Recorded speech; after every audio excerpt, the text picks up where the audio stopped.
C'est pas aujourd'hui, nous sommes en train de faire ce débat. Sinon, ce débat n'est pas un débat qui devrait être à l'ordre du jour. Le nom d'un individu, on ne le discute pas. Je m'appelle Kwasi, point.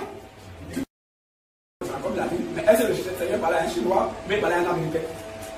Comment il parle un hébreu et puis il va parler à une autre langue, frère? Bonjour chers frères et sœurs, je suis très heureux ce matin parce que j'ai eu deux nouveaux abonnés. C'est pas facile, hein, c'est pas facile. J'étais à 17 abonnés, aujourd'hui je suis à 19 abonnés. Voilà, parce que moi mes abonnés ce sont de vrais abonnés, des abonnés qui savent ce qu'ils veulent. Parce que sur ma chaîne, figurez-vous, je ne suis pas là pour défendre une doctrine. Hein, je parle en tant que fils de Dieu. Quoique je sois dans une église. Alors quand je parle comme ça, je ne demande pas à ce que ceux qui m'écoutent quittent leur église. Je ne demande pas à ce que ceux qui m'écoutent quittent dans une église pour aller dans une autre église. Ce n'est pas là mon but. Parce que toutes les églises à la surface de la terre ont une doctrine, ont des doctrines. Et certaines de ces doctrines n'ont rien à voir avec la parole de Dieu. Alors quand tu veux quitter une église pour une autre église, tu sais que tu n'as rien fait du tout. Reste tout simplement dans ton église et prends position pour la parole de Dieu, rien que pour la parole de Dieu. Même si il arrive que les doctrines de ton église soient en contradiction avec la parole de Dieu, soutiens la parole de Dieu. Cela ne veut pas dire forcément qu'il faut aller d'église en église. Pour nous autres, Dieu a permis que nous passions d'église en église parce qu'il avait certainement un but. Il avait certainement quelque chose à faire avec nous autres. Voilà, donc quand je vous parle comme ça, vous ne pouvez pas savoir de quelle église je suis.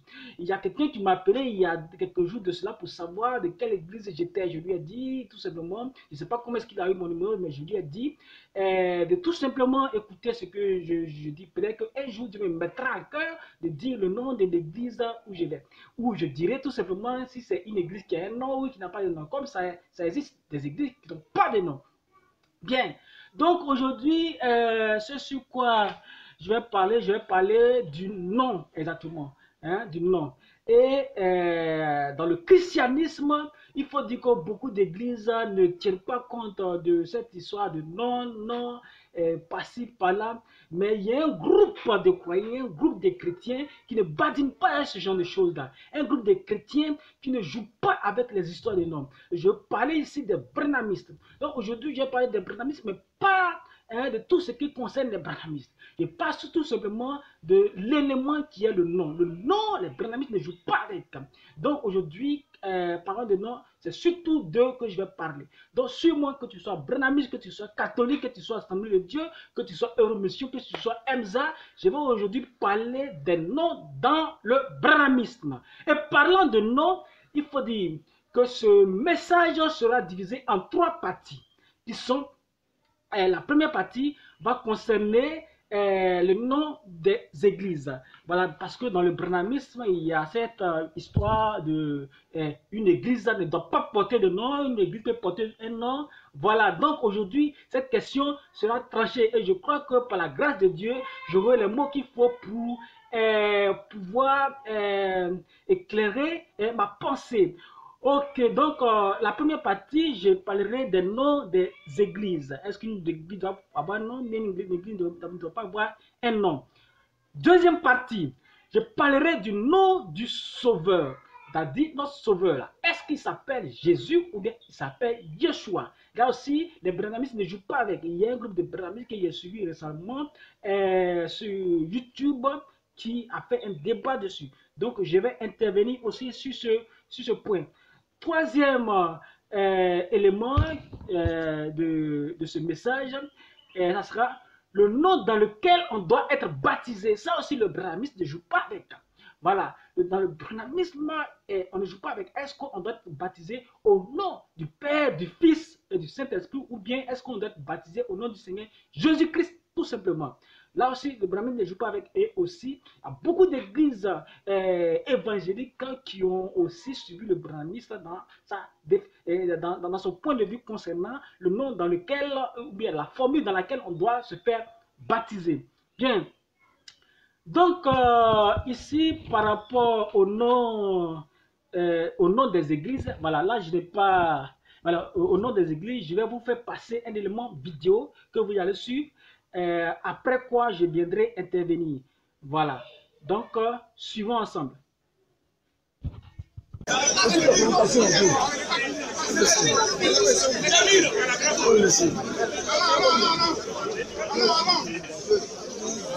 D'ailleurs, pourquoi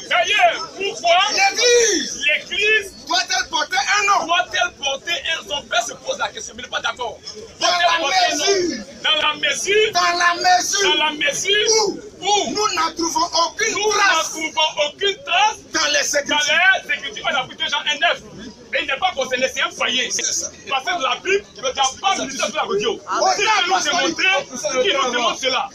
S'il parle déjà un 9, il n'est pas concerné, c'est un païen. Au temps apostolique, il n'existait pas d'église portant par exemple le nom protestant, Foursquare, Christianisme Céleste, etc. Ministère de la radio. Dans la Bible.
Dans la Bible, chaque assemblée locale, dans la Bible, chaque assemblée locale, chaque assemblée locale était appelée du nom de la localité dans laquelle elle se trouvait bâtie. Voici d'ailleurs quelques exemples. Son père nous donne quelques exemples. 2 points. Oui. Les églises d'Asie.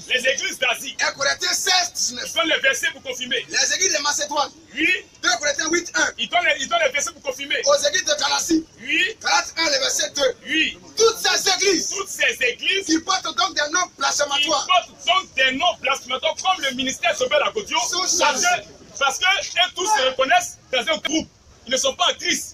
Mais ils sont dans le ministère Sobel à Godio. C'est pourquoi il dit je suis MZ et toi. Je suis MZ à vie, qui est un païen. Vas-y. Toutes ces églises, c'est ce que c'est la Babylone religieuse. Oui. Et une société de grillades d'arachide. Et une société de grillades d'arachide. Que le Seigneur ne reconnaît pas. Oui. Toutes ces églises qui portent donc des noms blasphématoires. Toutes ces églises qui portent donc des noms blasphématoires sont chargées de malédiction. Car chaque nom blasphématoire est toujours attribué par un esprit ou se rapporte à quelque chose de ce genre. S'il existe une église qui porte le nom baptiste, c'est qu'il s'agit d'un vieux démon barbu nommé baptiste. Donc s'il existe une église qui porte le nom ministère de la Godio, c'est qu'il y a un démon barbu qui porte le nom Sobel à Godio.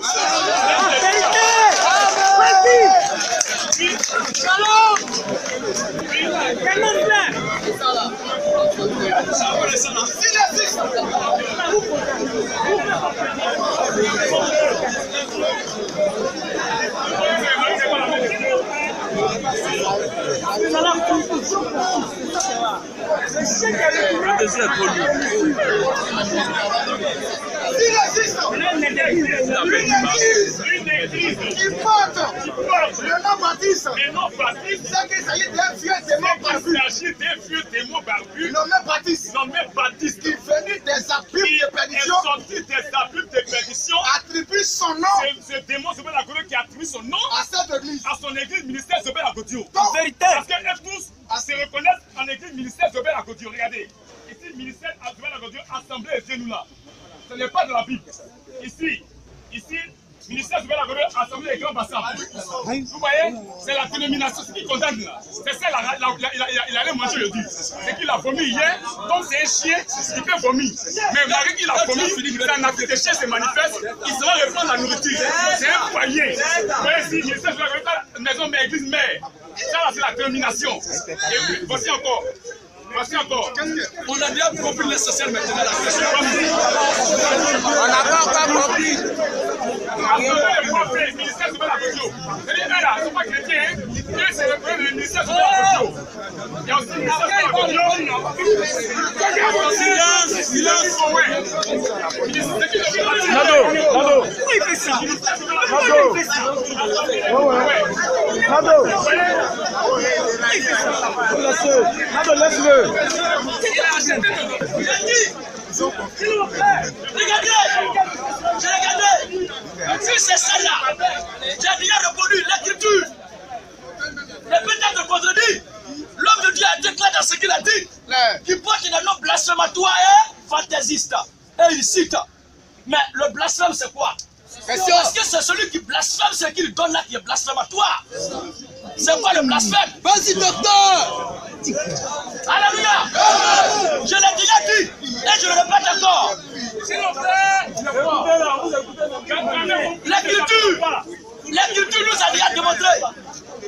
Si c'est l'Assemblée de Dieu, franchement, mieux père, mieux guerre. On a toujours démontré, on démontre encore que ce sont des églises bâties par Satan.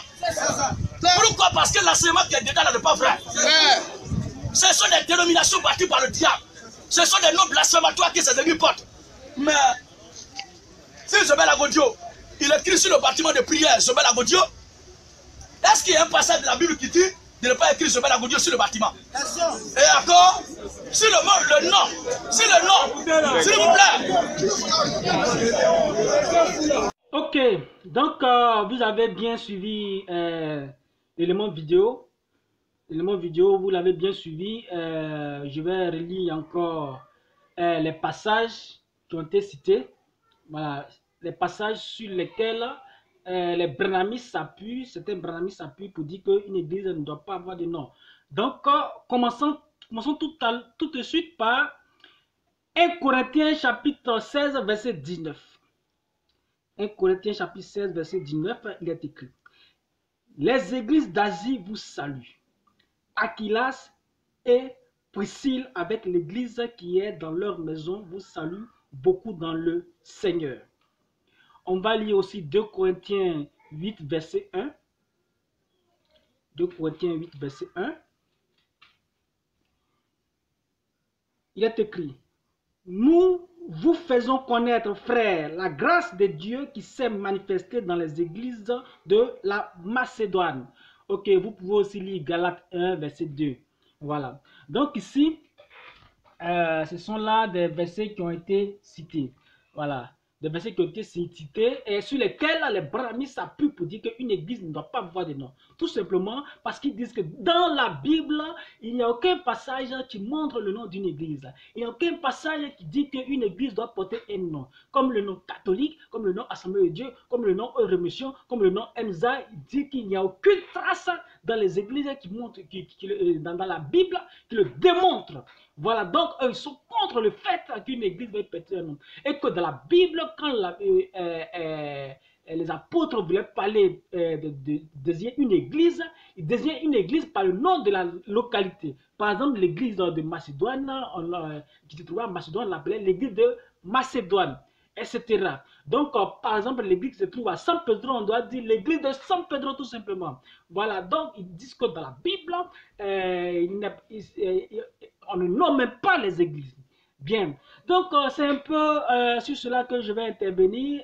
C'est ce que soutiennent les branhamistes. J'aimerais dire ceci. Nous sommes aujourd'hui en 2020, bientôt en 2021. Voilà, nous sommes bientôt en 2021. Vous savez, il est doctrine des églises. Toutes les églises, comme je le disais tantôt, toutes les églises ont aujourd'hui une doctrine, ont aujourd'hui des doctrines. Et ces doctrines-là font que ces églises sont différentes.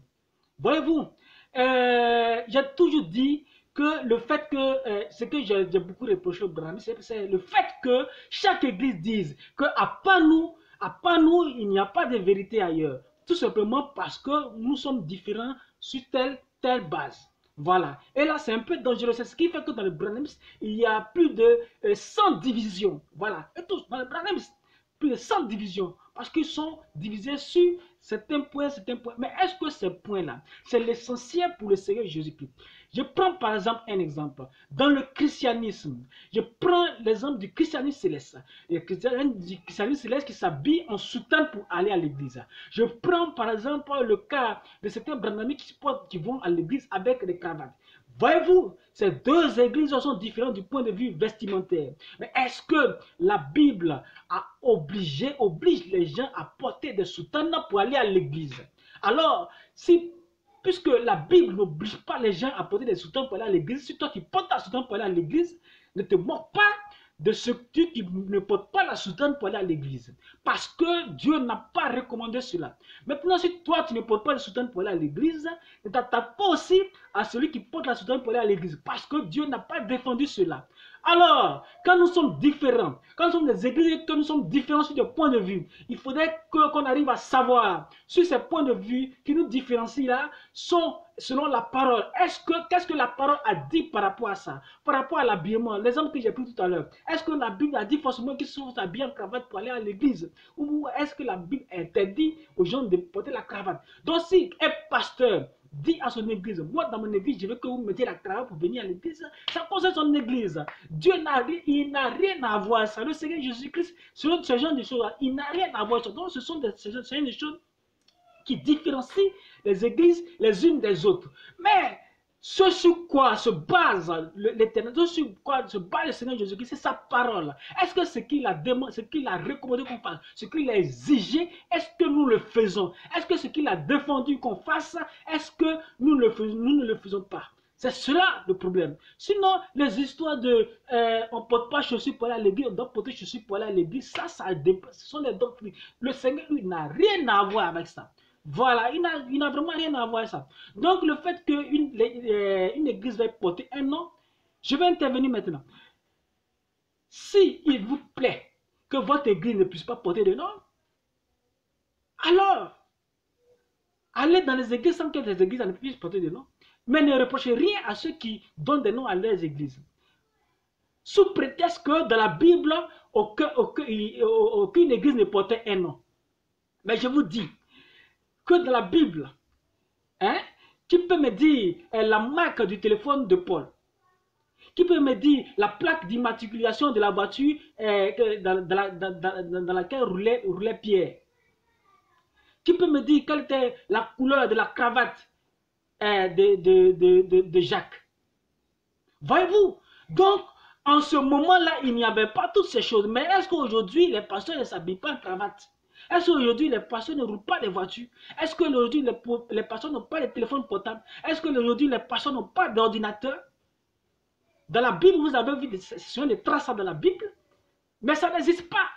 Et aujourd'hui, qu'est-ce qui se passe? Pourquoi il est nécessaire qu'une église puisse porter un nom? Les passages qui ont été cités, que les branhamistes citent pour dire que les églises ne portaient pas de nom, que c'est le nom des localités qu'on utilisait.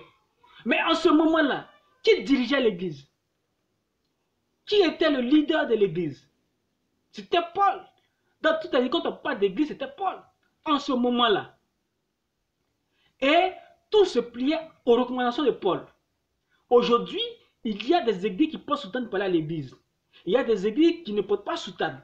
Il y a des églises qui portent chaussures pour aller à l'église. Il y a des églises qui ne portent pas chaussures. Il y a des églises qui portent cravate pour aller à l'église. Il y a des églises qui n'exigent pas la cravate. Il y a des églises qui baptisent au nom du Père, du Fils et du Saint-Esprit. Il y a des églises qui baptisent au nom du Seigneur Jésus-Christ.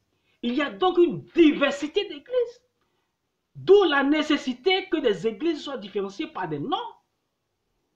Est-ce que la Bible a défendu que les églises puissent porter des noms? Si les églises ne peuvent pas porter des noms, Dieu qui est omniscient, omniprésent, qui sait tout ce qui va arriver même dans 1000 ans, il allait dire quelque chose dans la Bible par rapport à cela. Alors, il est vrai que dans la Bible, il n'y a pas d'église qui porte des noms, et Dieu n'a pas recommandé aux églises de se donner des noms, Mais Dieu n'a pas non plus défendu cela. Alors, pourquoi les Branhamistes veulent attaquer les autres églises par-ci, par-là, parce que telle église porte des noms, parce que telle église ne porte pas de nom? Ça, vraiment, je ne comprends vraiment pas. Il faudrait que eux, les Branhamistes qui sont beaucoup dans la Bible, hein, j'aimerais que ils donnent quand même quelques passages bibliques où Dieu a interdit que les églises puissent porter des noms. Ainsi, on leur donnera raison lorsqu'ils attaqueront les églises qui portent des noms. Donc, parlons du prophète William Branham lui-même. Il faut dire que Dieu me convainc pas Dieu me convainc, je me convainc à moi-même. Voilà. Donc, je me convainc avec réserve qu'il a été un prophète authentique que Dieu a utilisé dans son temps pour venir révéler certaines vérités. Voilà, je dis bien dans son temps que Dieu a utilisé.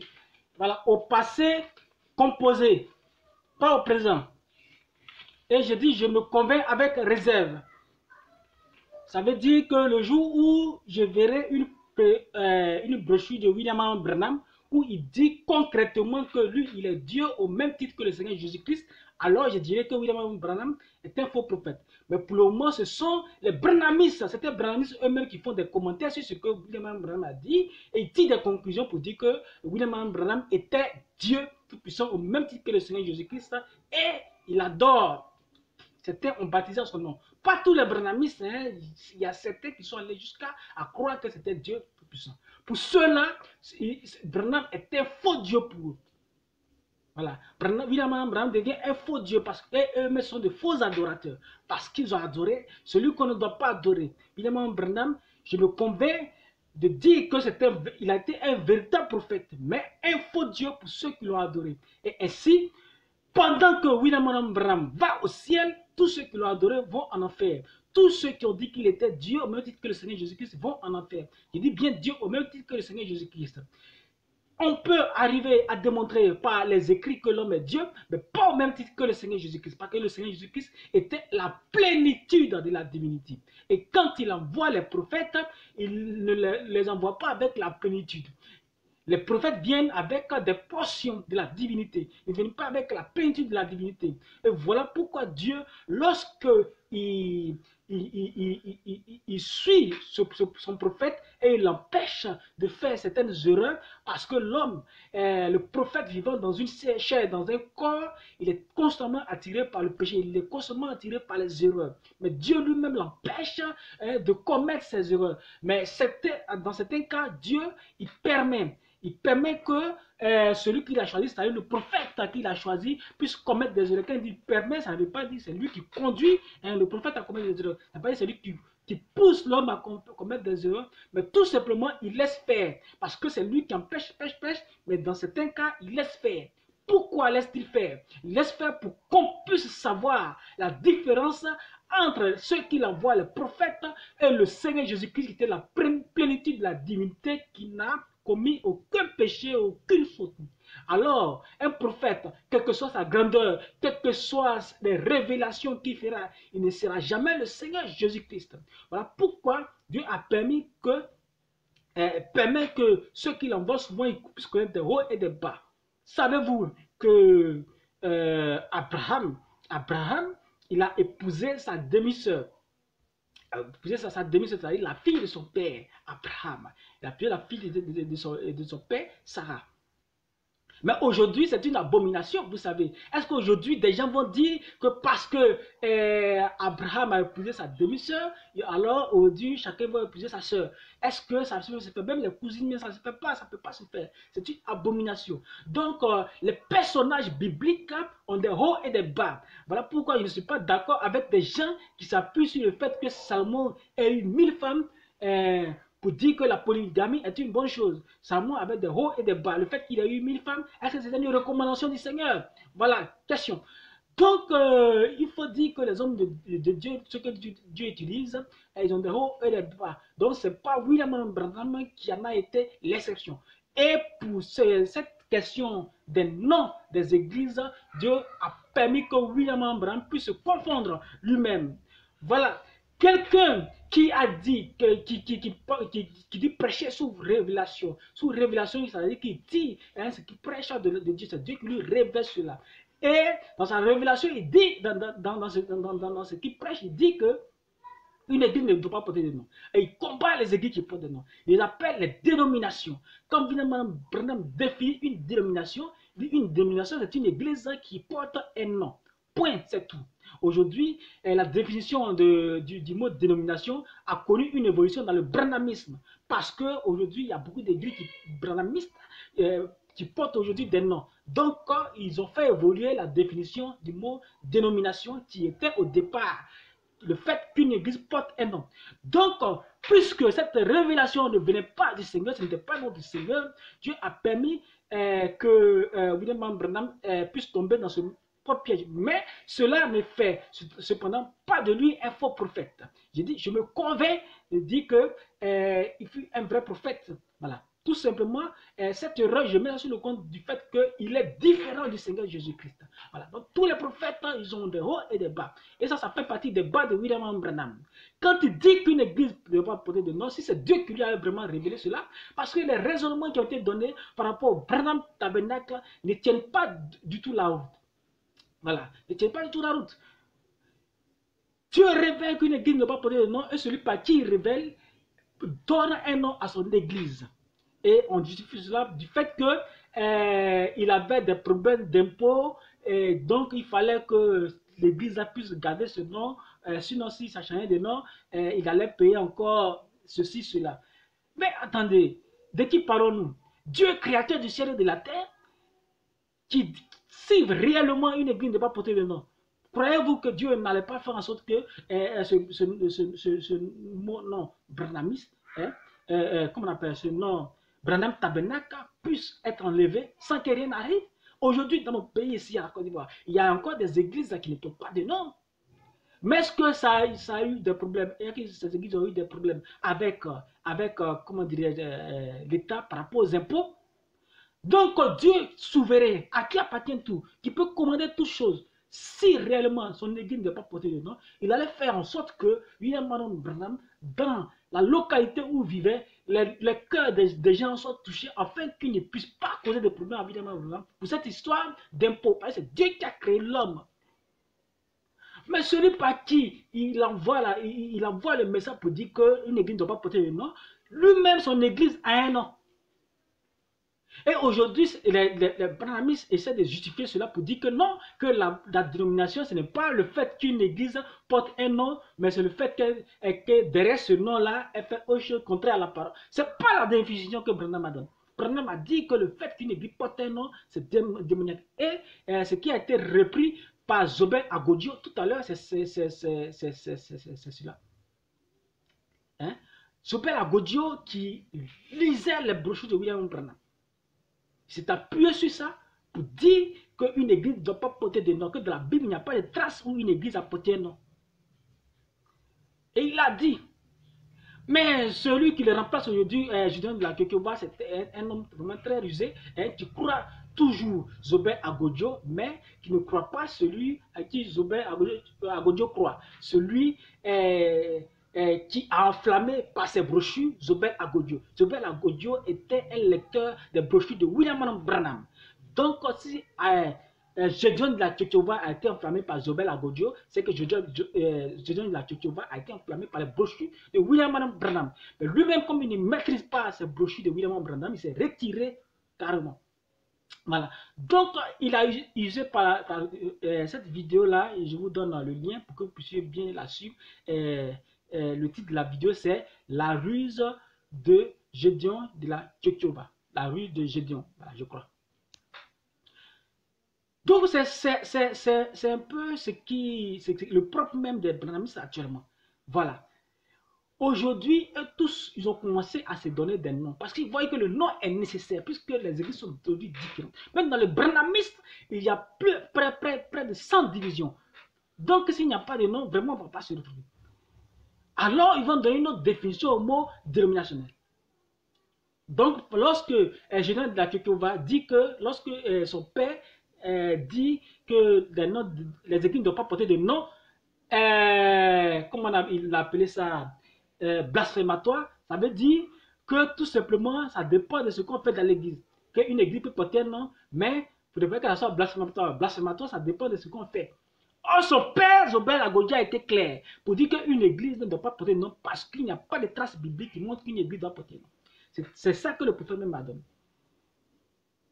Des gens disent aujourd'hui que le fait que Branham Tabernacle porte un nom, c'est pas mauvais puisque le nom ne s'est pas répandu partout, que ça concerne seulement cette église-là.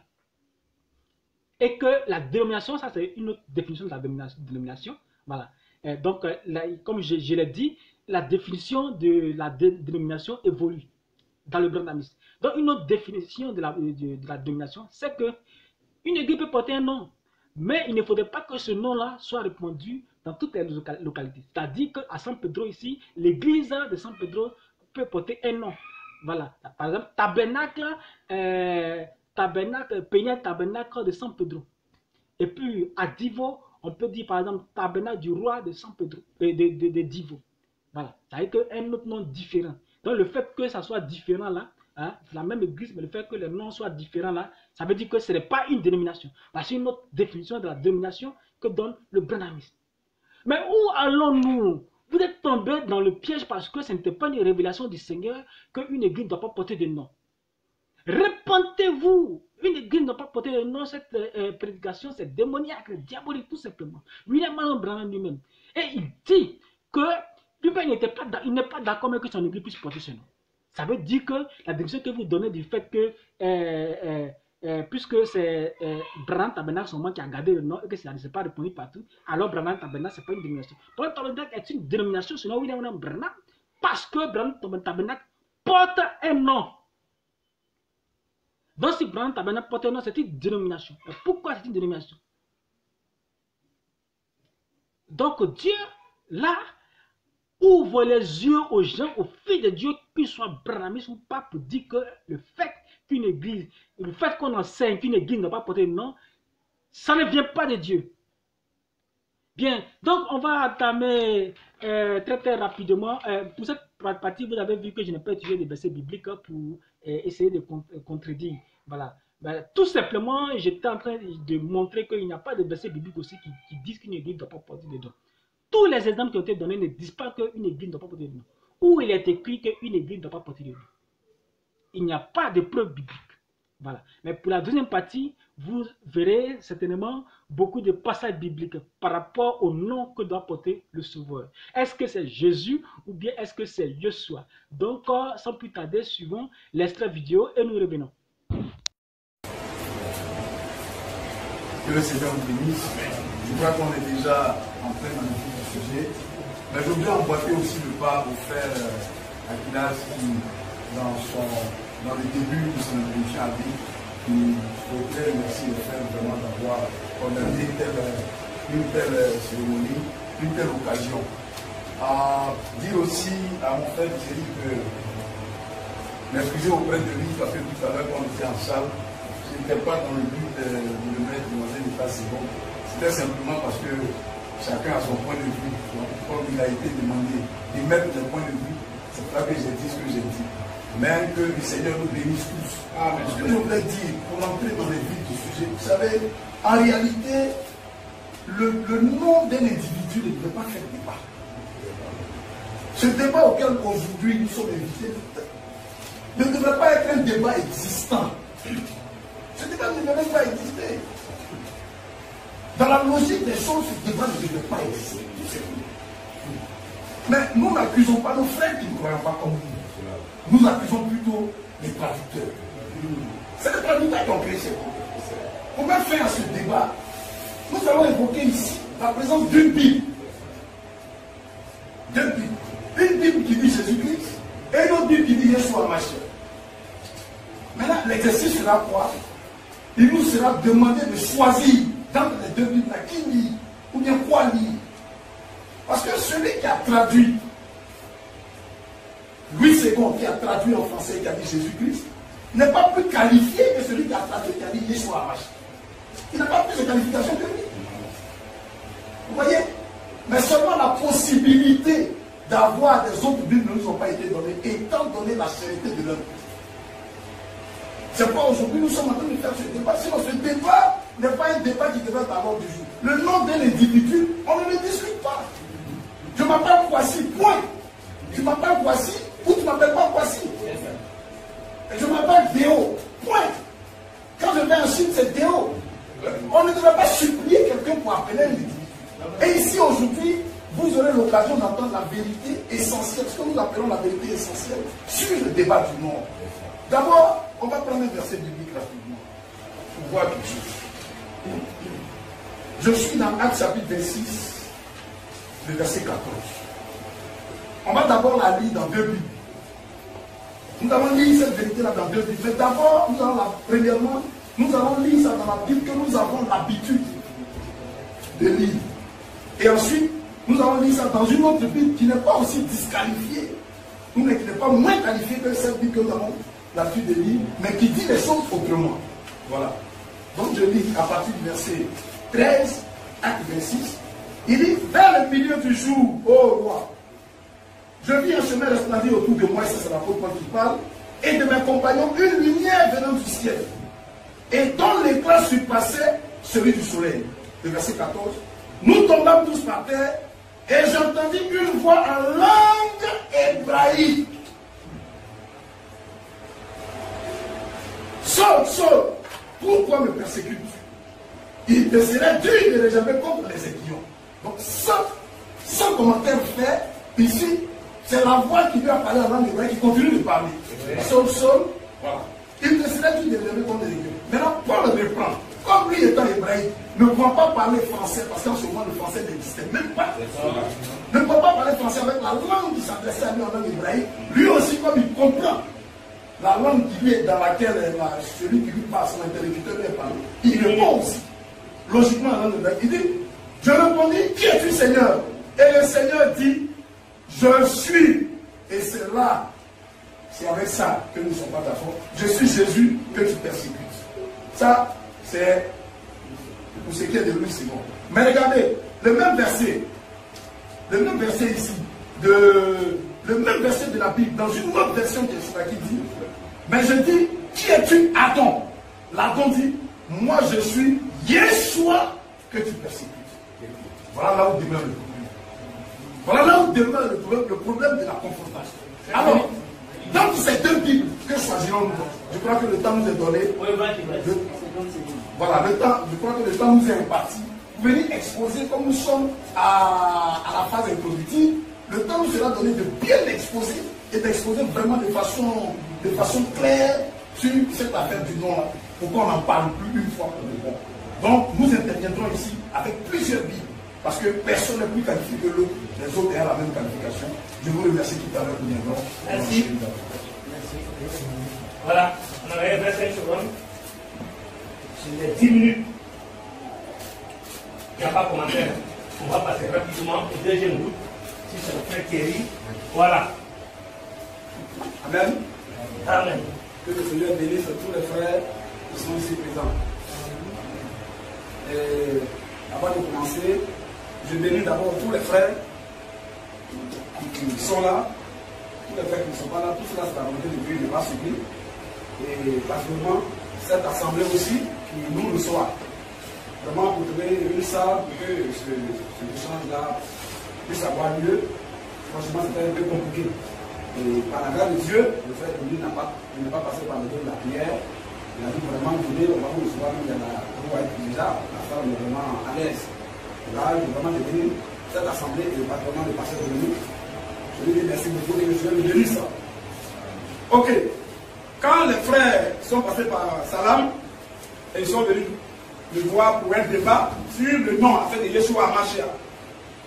Je pense que les frères vont apprendre beaucoup de choses aussi, parce que quand on est ensemble, le champ des connaissances, l'homme qui connaît tout là, c'est un menteur, il est très dangereux. C'est le Seigneur seul qui connaît, si lui qui connaît tout ce que il fait, le Seigneur va la donner aussi de tout. Alors, les frères vont apprendre aussi beaucoup de choses pour aussi avoir connaissance, peut-être par la garde de nous aussi on apprendra aussi.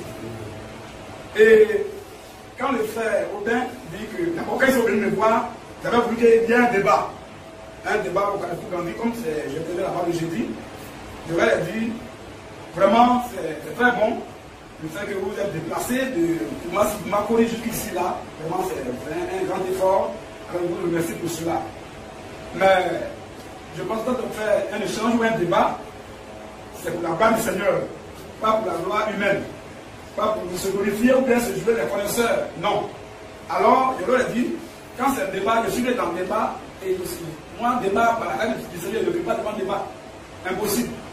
Mais, comme je ne fais pas moi-même ma gloire et je suis la gloire du Seigneur, je proposerai par la sagesse et par l'humilité, comme vous n'êtes pas des païens, vous n'êtes pas des dénominationnels, je pense que si on se prenait entre nous, les frères, de façon fermée, pour discuter entre nous, est-ce que ça ne serait pas bon? Maintenant, quand on fait ça en public, là, qu'est-ce qu'on peut tirer dedans? Soit je suis fort, soit je connais que l'autre, ou bien qu'est-ce qui est dedans? Vous voyez? Mais Dieu merci, le frère Aubin et l'ancien Brou, vraiment, n'ont pas résisté, n'ont même pas discuté, n'ont vraiment fait ce que la c'est très sage. Ça nous avait échappé, alors tout de suite, on est d'accord avec ça. Ça m'a beaucoup plu, cette humilité aussi. Bon, comme nous sommes déjà là pour échanger, le frère, ils ont dit, hein, je connais le frère Aubin, hein, je connais aussi son zèle et autres, je connais ça. Je vais aller tout avec à parler parce que le cadre n'est pas le même. Voilà, on a appris le frère, il faut savoir citer certaines choses. Il n'y a pas à bas ici, les flingues, les chèques, non, il n'y a pas ça ici. Voilà, le cadre est autre chose, il faut attenter la sagesse par rapport au cadre. C'est très important. Ce n'est pas tous les jours, le Seigneur, il matait les gens, ce n'est pas tous les jours. Voilà. Et donc, quand mon frère Aubin dit, on va lire son texte, on va lire son texte, le frère va voir quelque chose, il y a quelqu'un qui l'a échappé dans le texte qu'il a lu, acte 26, dans le verset de la 14, il y a quelqu'un qui l'a échappé, je vais quand même à la grâce, il a reçu ça. Et l'autre aspect aussi, c'est que quand le frère dit le nom ne se traduit pas, franchement, je ne sais pas de quel nom il parle. C'est vrai que c'est le nom du Seigneur, mais le nom du Seigneur aussi, c'est vrai que c'est le nom dans lequel il y a la vie, frère, mais c'est pas, moi aussi j'ai un nom. On va pas dire comme, pour moi c'est pas pour le Seigneur, pour moi c'est pas non, non, pour nous c'est aussi un nom. Maintenant, quand il parle comme ça, il parle de quel nom? Puisqu'il a dit tout à l'heure Déo. On dit Déo Dominique. Non, il y a plein de noms. Maintenant, pour le Seigneur Jésus, où est le nom? Où est le nom? Je pense quand même si après il va commencer à déterminer ça aussi. Et je vais lui dire que la logique humaine n'est pas la logique d'éthique. Si tu prends ta logique humaine, là, tu dis non, Déo ici, en Chine, Déo, mon frère, il faut donner un verset. Il faudrait qu'on soit sincère et dire. Un verset, le tel verset dit, le nom du Seigneur ne se trompe pas. En ce moment-là, tu vas m'incliner. Mais aussi, le temps que tu ne vas pas dire le verset, tu vas prendre dans ta tête. C'est un raisonnement humain. C'est bon, oui, mais c'est aussi logique, oui. Mais ce n'est pas la vérité. Ok, comme le temps s'est arrivé, on va lui laisser la vie pour que le frère passe et puisse passer. Oui, vas-y, frère. Vas-y. Ô roi. Ô roi. Je vis en chemin resplendide. Je vis en chemin resplendide. Pour tout de moi. Vas-y. Et de mes compagnons. Oui. Une lumière venant du ciel. Une lumière venant du ciel. Et dont les classes surpassaient. Oui. Celui du soleil. Vas-y. Nous tombâmes. Tous par terre. Et j'ai entendu une voix qui me disait. Paul dit, j'ai entendu une voix qui me disait. En langue hébraïque. Oui. Saul. Oui. Pourquoi me persécutes-tu? Voilà. En langue hébraïque. Mes frères. Le Seigneur parlait à qui? Il parlait à un Chinois ou bien il parlait à un francophone. Bon, d'abord le francophone l'a dit, mais est-ce que le Seigneur parlait à un Chinois ou bien il parlait à un Américain? Comment il parle un hébreu et puis il va parler d'une autre langue? Frère, tu n'as encore rien dit. Si au moins il venait me voir, moi, ou bien il vient voir le frère Branham et qu'il parle en hébreu, là au moins il y a problème. Hein? Comme tout à l'heure, ils ont dit qu'il croit au frère. Bon, il y a croix aussi et puis il y a croix. Il dit qu'il croit au frère Branham. Mais je pense que comme ils sont là, ils vont nous montrer aujourd'hui. En quel nom Branham a prêché et en quel nom il a baptisé. Là, on ne tourne pas beaucoup. Et il faut nous dire que je ne crois pas en Branham. Voilà. Ou même que montre-nous où il a besoin de Branham, il a baptisé au nom de Yeshua Mashiach. Où il a acheté des mots au nom de Yeshua Mashiach. C'est vraiment tu crois en lui. Alors je pense qu'on a beaucoup à dire dans le développement. Je vais m'arrêter là pour ne pas trop être égoïste. Je vais m'arrêter là pour laisser le frère quand même comme c'est un complémentaire. Abonne-toi. Abonne-toi. Des gens qui disent, écoutez, Jésus c'est la traduction française de Yeshua. Mais pourtant là je prononce Yeshua. Là je suis en hébreu. Mais pourtant je peux le prononcer en français. Alors pourquoi traduire un nom alors qu'il suffisait simplement de faire une transcription du nom? C'est-à-dire on rapporte la phonétique de ce nom dans un système des lettres qui appartient à un autre alphabet. Et on devait conserver le nom parce que le nom doit être inchangé. Je vous prends un exemple en base, en intro. Nous avons par exemple le président Sassou. Sassou s'appelle Sassou même quand il va en Chine. Quand on écrit le nom de Sassou en lettres chinoises ou en lettres russes, alphabet russe, on l'écrit avec une autre alphabet, mais il garde le même sang. Et quand on l'appelle, il sait que c'est de moi qu'il s'agit. Merci. Je vous... Bien, donc comme je l'ai dit, on attend maintenant la deuxième partie de cette intervention, cette partie qui va porter sur le nom du Sauveur, à savoir, est-ce qu'on doit l'appeler Jésus ou Yeshua? Bien. Donc, on va d'abord pour le premier test qu'on va citer, c'est Acte 26, verset 13 à 14. Acte 26, verset 13 à 14. Vers le milieu du jour, ô roi, je vis en chemin resplendir autour de moi et de mes compagnons une lumière venant du ciel et dont l'éclat surpassait celui du soleil. Nous tombâmes tous par terre et j'entendis une voix qui me disait en langue hébraïque, « Saul, Saul, pourquoi me persécutes-tu? Il te serait dur de regimber contre les aiguillons. » Ok. Donc, on va s'arrêter là. C'est pas le seul passage. Voilà. J'ai cité ce passage parce que c'est le point fondamental, le verset de base par rapport à l'appellation du Seigneur. Est-ce que c'est Yeshua du Seigneur Joshua ou du Seigneur Jésus? Bien. Donc, ici, j'ai lu dans la version Louis II. Mais ceux qui lisent dans d'autres versions disent qu'il est écrit, la vraie version c'est Joshua. En langue hébraïque, Donc quand Paul est en train de parler, il précise en langue hébraïque. En langue hébraïque, et tout à l'heure quand on a suivi le débat, on a vu qu'il y a un qui disait, mais pourquoi l'ange, ou bien celui qui parlait, allait parler à Paul en une autre langue, puisque Paul était hébreu. C'était normal qu'il puisse parler à Paul en hébreu. Mais écoutez bien, Paul précise en langue hébraïque pour dire, pour donner l'identité de celui qui lui parle. Ça veut dire qu'habituellement, celui qui lui parlait là, le nom qu'il a dit là, ne se disait pas habituellement en hébreu. C'est-à-dire, ce nom-là se disait, mais pas en hébreu. Et Jésus même, il a vécu quand même. Ce nom-là, quand ça lui a été donné, il a vécu quand même sur la terre. Et quand il vivait, les gens ont certainement utilisé ce nom aussi pour l'appeler. Ces hommes qu'il appelait là, étaient-ils des Hébreux? Parce que Jésus, la Bible nous dit que la langue maternelle, bon, pas la Bible qui le dit, mais les recherches montrent que Jésus, sa langue maternelle, c'était l'araméen. Il s'exprimait en araméen. Ça veut dire que ses parents s'exprimaient en araméen. Donc, le message que l'ange a apporté à Marie était certainement en araméen. Et si en araméen, Jésus c'est Yeshua, il n'y a pas de souci. Donc, ça veut dire que la langue dans laquelle tu t'exprimes, c'est dans cette langue que Dieu te parlera, forcément. Mais l'essentiel ici pour le nom, c'est quoi? Le nom là, ce n'est pas, j'ai entendu un intervenant dire que le nom Joshua, ne devait pas être traduit. Voilà, il ne devait pas être traduit. Et il a parlé des histoires de transcription, les thèmes bizarres de la littérature. Voilà. Voilà pourquoi Paul nous prévenait pour dire qu'attention, mais la lettre tue. Parce qu'il y a des gens qui se basent sur les connaissances littérales pour pouvoir interpréter la parole de Dieu. Et il dit que le nom du Sauveur ne devait pas devait pas être traduit, tout simplement parce que c'est le Sauveur, parce que ce nom a lui été donné du ciel. Mais ce nom qui lui a été donné du ciel, ben c'est bien parce que ça lui a été donné du ciel que ça doit être traduit. Parce que quand ça lui a été donné du ciel, ça dit que ça a une signification. Et la signification que nous avons de ce nom-là, tout le monde connaît. On dit Jésus, ça veut dire Dieu sauve, n'est-ce pas? Donc, le nom qui a été donné en hébreu là, Sa signification, c'est Dieu sauve. Donc, pour quelqu'un qui doit s'adresser à lui dans une autre langue, ben, il n'y a rien de plus normal que de traduire cela dans sa langue. Le mot Dieu, la signification Dieu sauve là. Qu'est-ce que ça veut dire dans sa langue?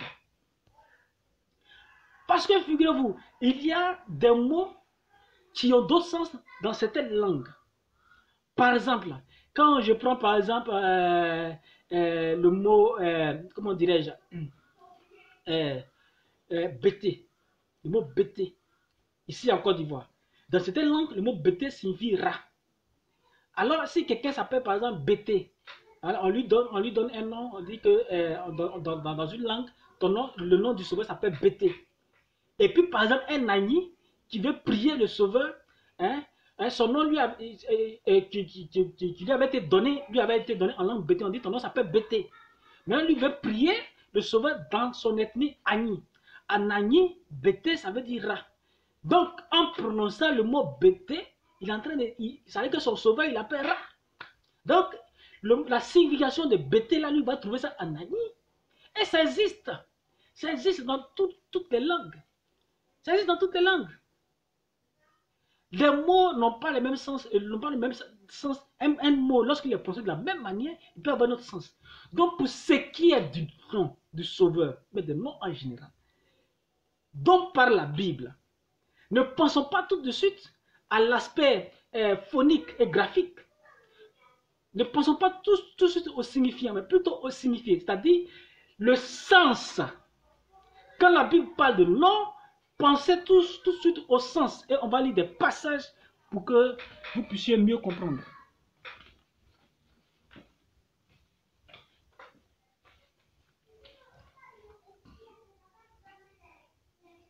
Donc, tout de suite, on tombe sur Luc chapitre 10, verset 19 à 20. Luc chapitre 10, verset 19 à 20. Je ne vais pas lire trop de passages.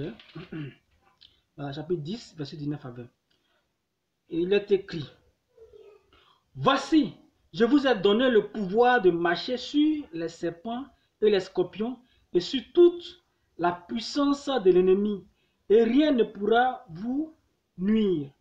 Cependant, ne vous réjouissez pas de ce que les esprits vous sont soumis, mais réjouissez-vous de ce que vos noms sont écrits dans les cieux.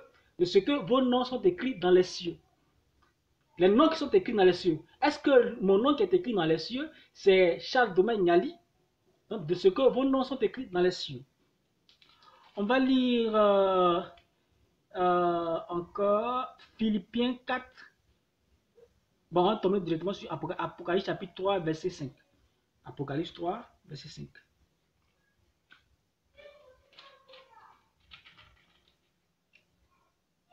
Il est écrit: celui qui vaincra sera revêtu ainsi de vêtements blancs, et je n'effacerai point son nom du livre de vie, et je confesserai son nom devant mon Père et devant ses gens. Donc, je n'effacerai point son nom. Donc, ça veut dire que le nom est écrit. Donc, ici, on pense directement à l'aspect phonique et graphique. Comment ça se prononce et comment ça s'écrit. Bien, on continue. Dans Daniel 12, verset 1.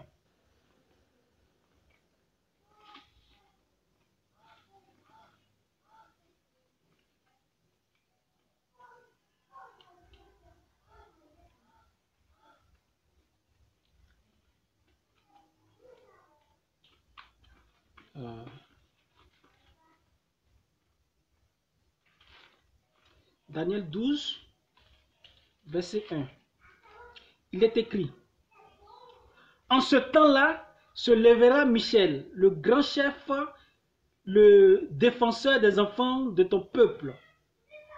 Et ce sera une époque de détresse, telle qu'il n'y en a point eu de semblable depuis que les nations existent jusqu'à cette époque. En ce temps-là, ceux de ton peuple qui seront trouvés inscrits dans le livre seront sauvés. Cette fois-ci, ce n'est plus les non inscrits, mais ceux de ton peuple, des gens seront inscrits, seront sauvés. Ceux de ton peuple qui seront inscrits seront sauvés. On poursuit avec Exode 32 à 33. Exode chapitre 32, verset 32 à 33.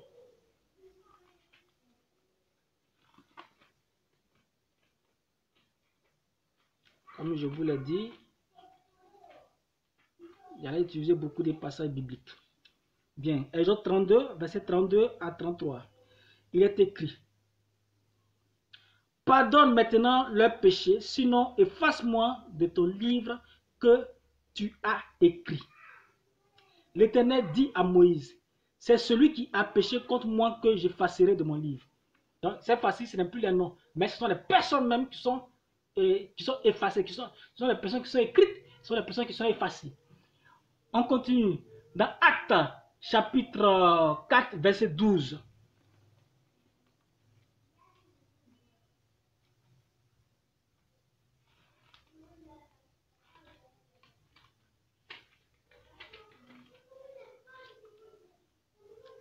Actes chapitre 4, verset 12. Il n'y a de salut en aucun autre, car il n'y a sous le ciel aucun autre nom qui ait été donné parmi les hommes par lequel nous devions être sauvés. Bien. Donc tout de suite, je vais faire remarquer ici que quand on parle de nom, quand la Bible parle de nom, il ne s'agit pas de comment ça se prononce bien, de comment ça s'écrit. Il ne s'agit pas de la prononciation ou de ce qu'on écrit. Mais il est question du sens. Le nom dit quoi? Le nom signifie quoi? Quand on parle de nom, moi, mon nom, c'est ce qui est dit sur moi, c'est ce qui me concerne, c'est mon être. Au fait, c'est mon être, c'est ce que je suis. Donc, je disais que le nom, quand la Bible parle de nom, ne pensons pas tout de suite au son qu'on entend. Et ne passons pas tout de suite à ce qu'on écrit, à l'écriture. Hein? Pensons plutôt au sens, à la signification, au signifié. C'est ce qui est important. Voilà. Joshua, est-ce qu'il s'agit de celui qui est mort à la croix pour que l'humanité soit sauvée? Est-ce qu'il s'agit de celui qui a changé l'eau en vin? Est-ce qu'il s'agit de celui qui a marché sur les eaux? S'il s'agit de lui, Jésus, est-ce que c'est lui qui est mort à la croix? Est-ce qu'il s'agit de celui qui est mort à la croix? Est-ce qu'il s'agit de celui qui a marché sur les eaux? Est-ce qu'il s'agit de celui qui a transformé l'eau en vin? S'il s'agit de la même personne, s'il s'agit de lui, alors il s'agit de la même personne. Le sens, c'est ce qui est important. La signification, c'est ce qui est important. Ce n'est pas comment ça s'écrit, comment ça se prononce. Les musulmans disent Issa. Issa, non, Jésus, ils disent qu'il ne désigne pas Issa. On dit Jésus, les musulmans disent Issa. Mais Issa, est-ce que pour les musulmans, Issa est Dieu qui est devenu chair et qui est mort à la croix pour que l'humanité soit sauvée? Non. Alors que moi, mon Jésus, c'est Dieu qui s'est fait chair et qui est mort à la croix pour que l'humanité soit sauvée. De ce point de vue, Issa des musulmans est différent de Jésus. Donc quand je dis là, Issa est différent de moi, mon Jésus, ce n'est pas parce que ce n'est pas la même prononciation, mais parce que ça ne s'écrit pas de la même manière. Mais ça n'a pas le même sens, ce n'est pas la même définition. Eux, ils définissent une autre personne. Ils définissent un simple prophète. Moi, ils définissent Dieu fait chair. Deuxième exemple. Voici les témoins de Jéhovah. Il dit Jésus, moi, il dit Jésus. La même prononciation, la même écriture. Mais le Jésus des témoins de Jéhovah, c'est un simple ange. Or, moi, mon Jésus, c'est Dieu fait chair, qui est mort à la croix pour que l'humanité soit sauvée. L'ange et Dieu, ce n'est pas la même chose. Donc le Jésus des témoins de Jéhovah, bien qu'ils s'écrivent de la même manière que mon Jésus, il ne s'agit pas de la même personne. Donc le problème n'est pas au niveau de l'écriture ou au niveau de la prononciation. Le problème c'est au niveau du sens. Quelle que soit ta prononciation, quelle que soit l'écriture, quel que soit le nom, est-ce que ça a le sens? Est-ce que ça a le sens de mon Dieu? Est-ce que ça a le sens du Sauveur? Est-ce que ça a le sens du Dieu qui sauve? Si oui, alors c'est Jésus. Dans la Bible, les passages qu'il y a lu tout à l'heure, vous verrez que dans certains passages, il est écrit des noms sont écrits et des noms seront effacés. Dans d'autres, il est écrit des personnes seront effacées. Des personnes seront effacées du livre. Avec les noms même, ce sont les personnes, ce sont les êtres. Les noms qui est écrit dans le livre là, ce n'est pas notre nom à l'état civil. C'est nous, notre personne, notre histoire, c'est que nous sommes, notre nature, notre être. C'est de cela qu'il est question. Vous voyez, le dernier passage que j'ai lu, il a dit qu'aucun nom ne fut trouvé, acte 4, verset 12, aucun nom ne fut trouvé digne sous la terre. Hein? Aucun homme ne fut trouvé parmi les êtres humains. On dit aucun homme ne fut trouvé parmi les êtres humains. Bon, on cherche un nom et puis on cherche parmi les êtres humains. Normalement, si on cherche parmi les êtres humains, c'est que c'est un être humain qu'on doit chercher. Un nom doit se chercher parmi les noms et non parmi les êtres humains. Mais il ne fut trouvé un nom parmi les êtres humains, donc il ne fut trouvé un être parmi les êtres humains. Il ne fut trouvé un être vivant parmi les êtres humains. Quand la Bible parle de non, faites attention. Donc le nom ici, il ne s'agit pas forcément de ce qu'on entend, surtout quand la Bible en parle. Donc quand l'ange donne un nom au Sauveur, il me dit, Jésus qui dit, Dieu sauve, que même si l'ange a dit Joshua, la signification de Joshua c'est quoi? Que chacun trouve le nom correspondant dans son ethnie. Où est-ce qui est antichrist dans cela? Est-ce que la Bible a défendu qu'on le fasse? Si toi ton Joshua, moi dans mon ethnie, ça veut dire un animal. Je ne peux pas, si je suis en train de prier dans mon ethnie, je ne peux pas dire Joshua. Si Joshua dans mon ethnie veut dire singe, je vais prier mon Dieu et dire singe. Donc je vais trouver la signification de Joshua dans mon ethnie. Où est le problème? Donc voyez-vous, nous les chrétiens, nous donnons vraiment des problèmes, nous tentons des pièges dans lesquels nous allons trouver plus tard. Le nom ici, c'est l'être. Ce n'est pas la forme phonique ni graphique, mais c'est le signifié, c'est-à-dire le sens. Retenez cela. Maintenant, je vais entamer la troisième partie qui est le baptême. Voilà, le baptême, le nom dans lequel on doit se baptiser. Voilà. Mais sur ce, on va mettre une pause et je verrai si je vais revenir. Si je ne suis pas revenu, alors je vais faire une autre vidéo après que je vais appeler 2. C'est-à-dire que la vidéo d'aujourd'hui, c'est les noms dans le branhamisme. Donc aujourd'hui, je vais peut-être mettre 1 et la deuxième vidéo, je vais mettre 2 parce que le nom dans lequel on doit se faire baptiser, voilà, je vais un peu dire dessus. Est-ce que c'est le Seigneur au nom du Père, du Fils et du Saint-Esprit? Ou est-ce que c'est au nom du Seigneur Jésus? Ou bien est-ce que c'est autre chose? Voilà. Est-ce que c'est au nom du Père, du Fils et du Saint-Esprit? Est-ce que c'est au nom du Seigneur Jésus-Christ? Ou bien est-ce que c'est autre chose? Voilà, on va voir. Et vous verrez que de toute l'histoire de l'humanité, tous les pasteurs, tous les hommes de Dieu jusqu'à présent sont passés à côté. Alors abonnez-vous à cette chaîne. Peut-être que je ne vais pas parler de ça aujourd'hui, si je n'ai pas pu assez me reposer. Voilà, abonnez-vous. Vous verrez que la formule au nom du Père, du Fils et du Saint-Esprit, lorsqu'on baptise quelqu'un, n'est pas exacte. Vous verrez aussi que la formule au nom du Seigneur Jésus-Christ n'est pas aussi exacte. Et je vous dirai ce qu'il en est. Abonnez-vous massivement pour la prochaine vidéo où je vous dirai ce que signifie baptiser au nom du Père, du Fils et du Saint-Esprit. Bye bye.